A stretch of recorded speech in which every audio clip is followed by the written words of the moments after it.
আন্তঃরাজ্য দুষ্কৃতী চক্র যাতে বাংলাকে করিডোর হিসেবে ব্যবহার না করতে পারে সেজন্য রাজ্য পুলিশ প্রশাসন নজরদারি বাড়িয়েছে।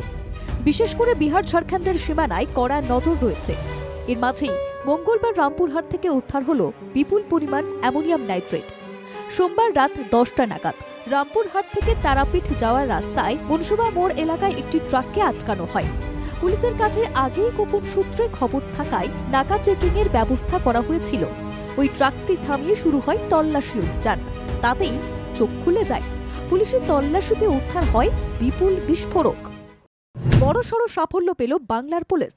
বিস্ফোরক পাচারের ছক বানচাল। তেলেঙ্গানা থেকে ঝাড়খণ্ডে বিস্ফোরক পাচার চক্রের পর্দা ফাঁস করল পুলিশ।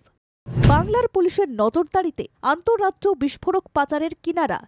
তল্লাশিতে ট্রাক থেকে উদ্ধার হয়েছে 32 বস্তা অ্যামোনিয়াম নাইট্রেট। 50 কেজি করে বস্তায় বিস্ফোরক মজুদ ছিল। 16,000 কেজি অ্যামোনিয়াম নাইট্রেট উদ্ধার। নাশকতা না অন্য কোনো গোপন উদ্দেশ্য ছিল, তদন্তে নামল জেলা পুলিশ। বিস্ফোরক আটকের পর শুরু হয় গাড়ির চালক ও খালাসিকে জিজ্ঞাসাবাদ। ওই অ্যামোনিয়াম নাইট্রেটের কোনো বৈধ কাগজপত্র তাদের কাছে পাওয়া যায়নি। তাদের কথাতেও বেশ কিছু অসঙ্গতি ধরা পড়ে। এরপরেই তাদের গ্রেপ্তার করা হয়। ওই দুজনকে জিজ্ঞাসাবাদ করে পরে আরও একজনকে গ্রেপ্তার করা হয়েছে।